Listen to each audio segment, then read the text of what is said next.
A teacher on attempting to arrange the students for mass drill in the form of a solid square found that 24 students were left. When he increased the size of the square by one student, he found that he was short of 25 students. Find the number of students. तो यहाँ बोला जा रहा है कि एक teacher है जो कुछ स्टूडेंट को मास ड्रिल के लिए सॉलिड स्क्वायर में सबको अरेंज कर रहे हैं। मास ड्रिल क्या होता है? प्रेयर के समय स्टूडेंट को लाइन में एरो में खड़ा कराया जाता है, ठीक है, तो प्रेयर वगैरह के लिए, तो उसी को हम मास ड्रिल कहते हैं, ठीक है। और यहाँ पे जो अरेंजमेंट है वो सॉलिड स्क्वायर के जैसा है, मतलब कि स्क्वायर में है, मतलब कि इधर अगर मान लो 1 2 3 4 5 6 7 स्टूडेंट हैं तो ये 7 स्टूडेंट, फिर नीचे 7 स्टूडेंट, ऐसे कितना तक है? 7। अगर रो है तो 7 कॉलम भी होगा, ठीक है, तभी तो स्क्वायर होगा। तो कुछ स्टूडेंट हैं जिनको मास ड्रिल के लिए इस तरीके से सॉलिड स्क्वायर में अरेंज कर रहे हैं, तो उनको पता चलता है कि 24 स्टूडेंट बच गए। मतलब जो भी स्टूडेंट रहा होगा तो उनको उन सभी को स्क्वायर सॉलिड स्क्वायर में करने के बाद पता चला कि 24 स्टूडेंट लेफ्ट हो गया। मतलब 24 स्टूडेंट को अगर शामिल ना करें तो अच्छा सा सॉलिड स्क्वायर बन जाता है, पर अगर 24 स्टूडेंट शामिल करें सॉलिड स्क्वायर नहीं बनेगा। फॉर एग्जांपल अगर मान लो मेरे पास 17 स्टूडेंट है तो 17 स्टूडेंट को हम सॉलिड स्क्वायर नहीं बना पाएंगे। सॉलिड स्क्वायर बनाने के लिए मुझे 16 ही काफ़ी है। 16 का बनाएंगे, एक और आ जाएगा, तो उसे हम अगर हम मास ड्रिल में शामिल करें तो वो वो स्क्वायर नहीं रहेगा, ठीक है। और तो इसलिए हम यहाँ पे कह सकते हैं कि एक स्टूडेंट बच गया। तो वैसे ही वहाँ पे भी कुछ रहा होगा, उसमें 24 स्टूडेंट लेफ्ट आउट हो गया। तो मान लेते हैं let the number of student be x. मान लेते हैं टोटल एक्स स्टूडेंट है। अब इस एक्स स्टूडेंट को हम सॉलिड स्क्वायर में बनाते हैं तो मुझे 24 स्टूडेंट बच जाता है, मतलब मेरा काम x माइनस 24 स्टूडेंट में ही हो जाता है ना। फॉर एग्जांपल जैसे कि पिछला एग्जांपल था कि मेरे पास 17 स्टूडेंट है तो मुझे उसमें एक बच जाता है, क्योंकि 16 स्टूडेंट में ही अच्छा खासा एक स्क्वायर बन जाता है। जैसे कि 4 का आगे रखेंगे, 4 स्टूडेंट, 1 2 3 4 स्टूडेंट, 4 4 8, 4 4 8 4 12 4 16, है ना। तो ये तो हो गया 4 4 8 4 12 4 16, तो ये स्क्वायर में हो गया। 17 में एक बच जाएगा, तो हम यहाँ पे ये कह सकते हैं कि सॉलिड स्क्वायर बनाने के लिए 16 की ही जरूरत है, क्योंकि एक बच गया। तो वैसे ही यहाँ पे भी कह सकते हैं कि सॉलिड स्क्वायर बनाने के लिए x माइनस 24 की ही जरूरत है ना, क्योंकि 24 बच गया। To form solid square number of student कितना होना चाहिए? x माइनस 24, ये काफी है, ठीक है। अब अगला ये पहला केस था, ये केस फर्स्ट। सेकेंड केस में क्या कहता है कि जब when he increased the size of the square by one student he found that he was short of 25 student। ये स्क्वायर का जो ये स्क्वायर है इसके साइज को एक स्टूडेंट से बढ़ा देता है, तब देखता है कि 25 स्टूडेंट की कमी हो गई स्क्वायर बनाने में। फॉर एग्जांपल जैसे कि आपके पास कोई स्क्वायर है जिसका साइड 5 सेंटीमीटर है, ठीक है, तो अगर हम आपको बोलें कि इस स्क्वायर के साइज को 1 सेंटीमीटर बढ़ा दो, तो आप इधर 1 सेंटीमीटर बढ़ाओगे और इधर भी 1 सेंटीमीटर बढ़ाओगे, है ना, नहीं तो वो स्क्वायर नहीं रहेगा, रेक्टेंगल हो जाएगा ना। तो वैसा ही काम यहाँ पे भी कर रहा है।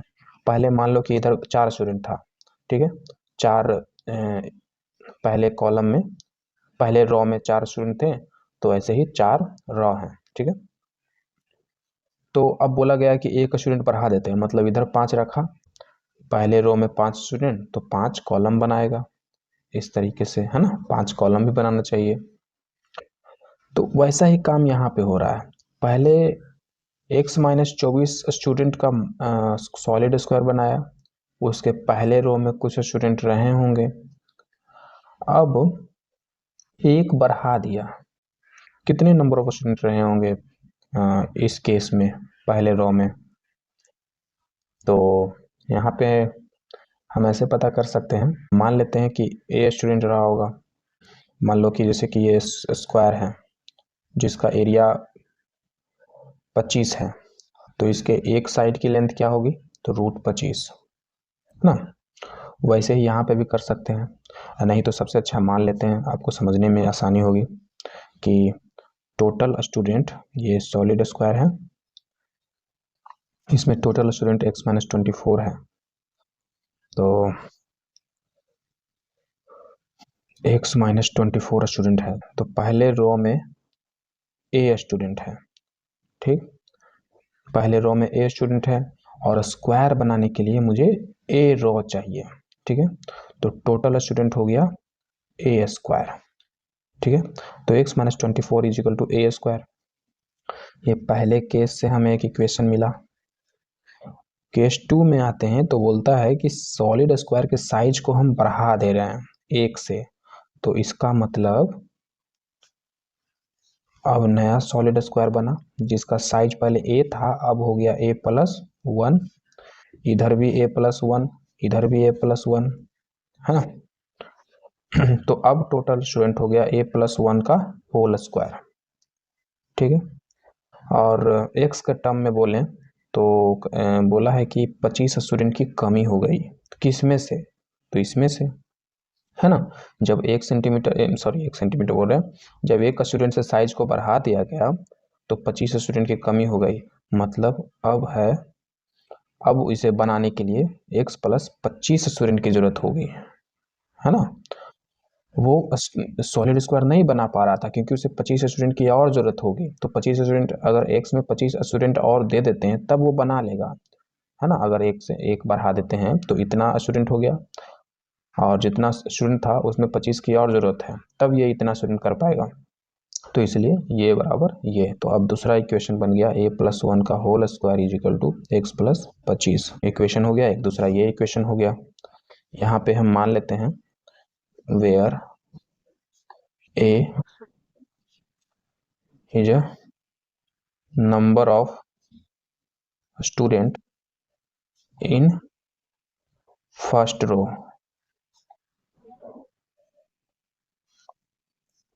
ऐसे बोल सकते हैं, या इन वन रो, क्योंकि सारे रो तो एक ही जैसे हैं। तो अब इसे सॉल्व करेंगे तो हमारा वो x निकल जाएगा जो हमने माना था नंबर ऑफ स्टूडेंट। तो इसे सॉल्व करते हैं, a² + b + 2a is equal to x+25, और a² इसका यहाँ रख देते हैं, x-24 + 1 + 2a बराबर x+25, x कटा, यहाँ 2a इजिकल टू, ये इधर आएगा 24, इधर आ जाएगा 24, 24 48, a बराबर 24। अब ये का वैल्यू यहाँ पे रखते हैं, तो x-24 इजिकल टू 24 का स्क्वायर 576, x इजिकल टू 600, ये हो गया। यहाँ पे एक और कर सकते थे कि हम a नहीं मानते, काम ऐसे ही चल जाता, जैसे कि मान लो मेरे पास टोटल स्टूडेंट x-24 है, x-24 का रूट अगर हम करेंगे तो ये पहले रो में कितने स्टूडेंट है वो निकल जाएगा, है ना। तो ऐसे भी कर सकते थे कि फर्स्ट केस में अगर टोटल स्टूडेंट x-24 है तो number of student in one row root x-24, ठीक है। अब सेकेंड केस में आएंगे, इसमें number of student x-24 root x-24। Second case में बोला कि हम नंबर ऑफ स्टूडेंट जो रो में साइज है उसको एक बढ़ा दिए हैं, साइज बढ़ा दिए हैं, तो न्यू नंबर ऑफ स्टूडेंट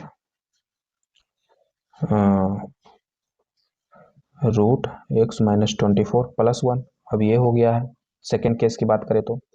और जब ये साइज किए, स्क्वायर का साइज ये रखें तो देखा गया कि 25 स्टूडेंट की कमी हो गई। तो हम यहाँ पे ये लिख सकते हैं कि ये जो रॉ बना है, अगर इससे स्क्वायर बनाओगे तो आपको इतने इससे स्क्वायर बनाओगे तो ये तो साइड है, तो इससे स्क्वायर बनाने के लिए इस साइड को होल स्क्वायर करना पड़ेगा, है ना, साइड स्क्वायर, और ये बराबर हो जाएगा x+25 के। समझ रहे हो बात को? ये साइड था, साइड का स्क्वायर किए तो मुझे टोटल नंबर ऑफ स्टूडेंट मिलेगा इन न्यू केस, और बोला था कि टोटल नंबर ऑफ स्टूडेंट 25 की कमी है, मतलब 25 और चाहिए उसे, तो x+25।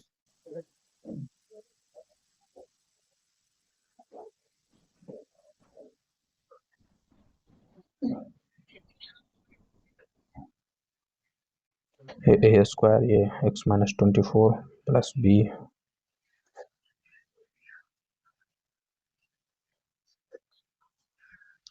पे, ये एक इधर जाएगा तो 24, ये एक इधर जाएगा तो 24 हो जाएगा, और इधर 24 जाएगा तो 48 हो जाएगा, तो 2√x-24 इज इक्वल टू 48।